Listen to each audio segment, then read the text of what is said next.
Sandeep Ranjan from GPS Dhaka. My dear students, as you know, we have started the second chapter of your economics, that is people as resource. And in previous classes, we have read about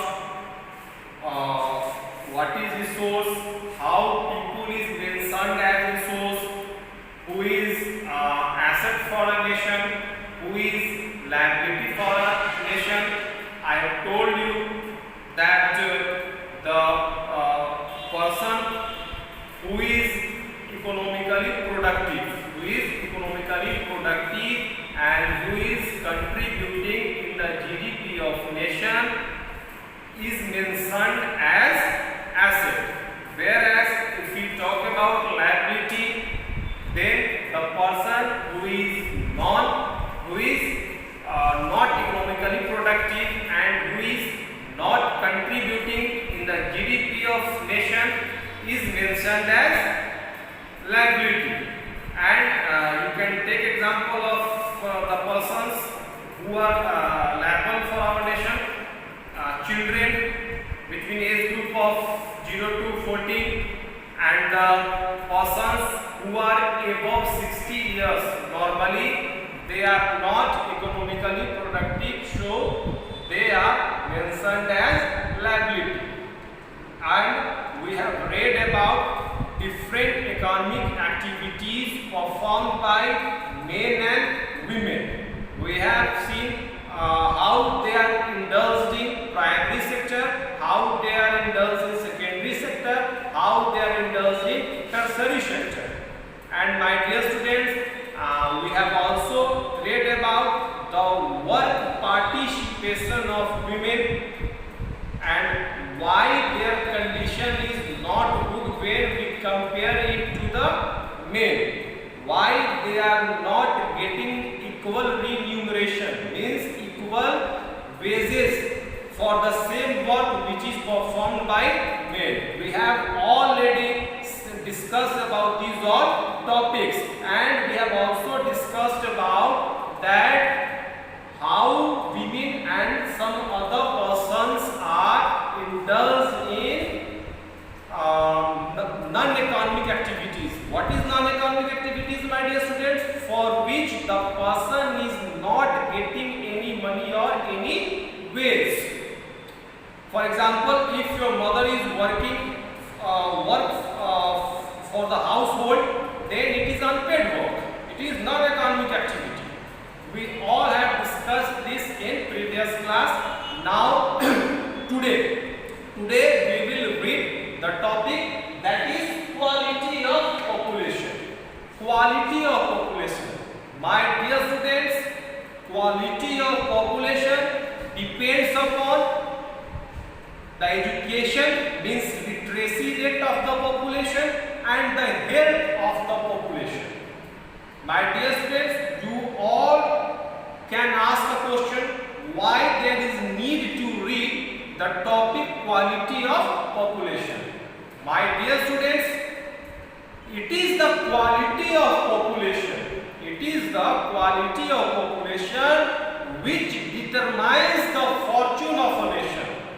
Means if the quality of population is high, means if the population of a nation is well educated, well trained, well skilled, and they have advanced healthcare facilities, then the population of that country can contribute more and more, and that country would be a developed nation. So my dear students, quality of population is the determinant of any nation, whether this nation is going to be developed or undeveloped, my dear students. So basically in this class we will discuss two main topics. The first one is education, the second one is health. Well, if we talk about importance of education, my dear students, you have studied in previous case study that what is the importance of education. There was a story of two boys named Shakal and Vilas. Why Sakal became an asset for his family, for his society, and ultimately for the nation. Whereas if we talk about Dadarpa Vilas, why he was just fulfilling the needs of his family hardly. You can understand easily what was the difference. Actually, the boy Sakal was well educated.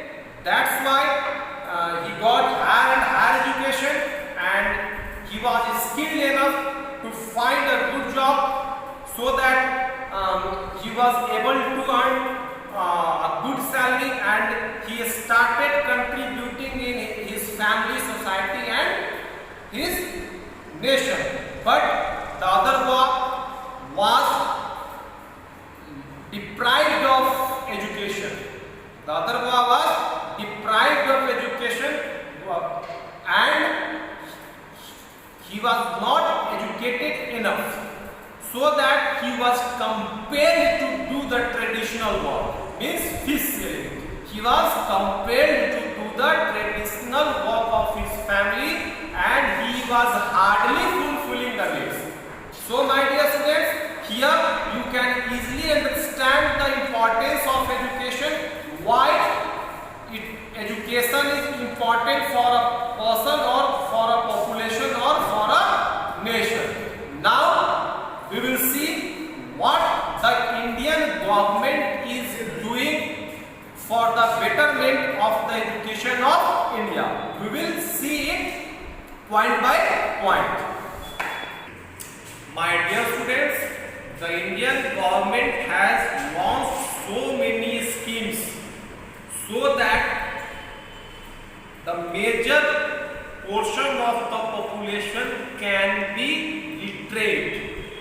My dear students, Indian government has launched Sarva Shiksha Abhiyan for 6 to 14 age group of students, so that they can get elementary education. Sarva Shiksha Abhiyan was launched basically to promote elementary education. My dear students, Indian government has also launched MDM, means midday meal for the schools, so that the students can get nutrition as well as good health, and they for regular attendance, Indian government has launched MDM. Now my dear students, Indian government has also focused on higher education using 12th plan. Indian government is now expending more and more money for the higher education, especially for the age group of 18 to 23 years of students. And my dear students, Indian government is also increasing year by year its expenditure on education. My dear students, Indian government, how Indian government has increased its expenditure on education, you can easily understand from this data. In 1951-52, the total expenditure on education was 0.6% of GDP. In 1951-52, total expenditure was 0.64% of total GDP. And if we talk about in year 2015-16, it was 3% of total GDP in the. So you can see that now Indian government is willing to improve the condition in education field, and that's why Indian government has focused a lot. But still, if you talk about literacy rate, my dear students, what is literacy rate? The total percentage of population,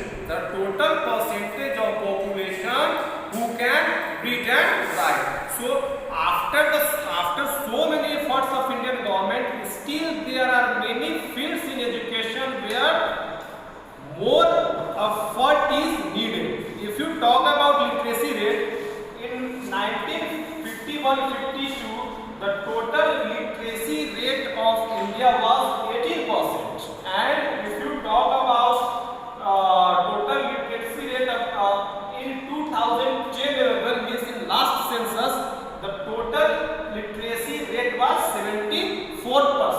The condition is improving, but not it is quite satisfactory when we compare it to the developed nations like America, like Britain, like Brazil, like France.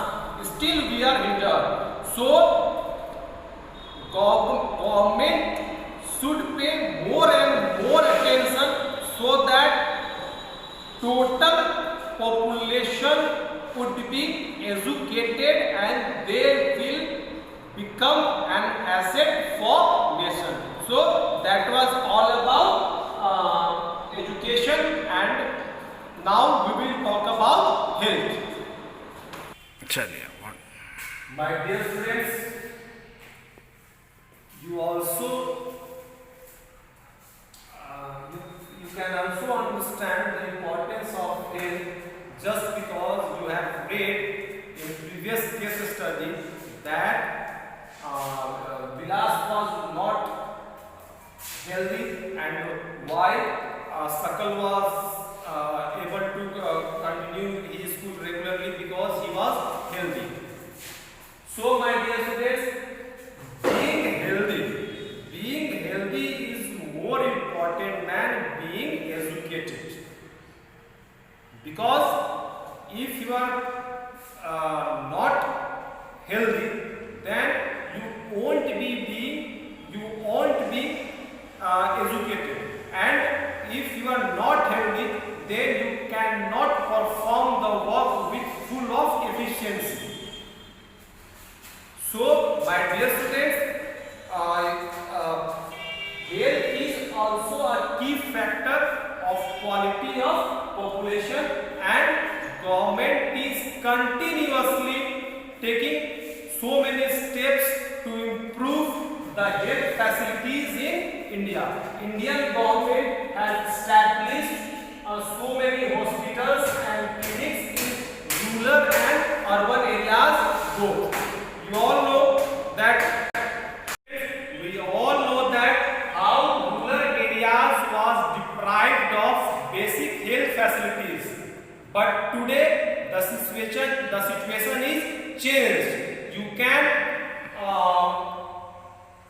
see hospitals, doctors, all PSC are available now in rural areas also. My dear students, government has arranged regular free health checkups and campaigns so that the population would become more healthy and healthier. And you all know that a doctor can cure any disease, a doctor can counsel a patient. So to produce better doctors, Indian government has also established a lot of medical colleges, and still the Indian government is establishing more medical colleges so that these colleges can produce good doctors who can serve the population. So my dear students, in today's class we have seen what is the importance of education, what is the education of health when we talk about the quality of population, and these both determinants, population and health, determines whether the population is an asset for a nation or the population is a liability for the nation. My dear students, in next class we will discuss about unemployment, types of unemployment, regions of unemployment. Till then, bye.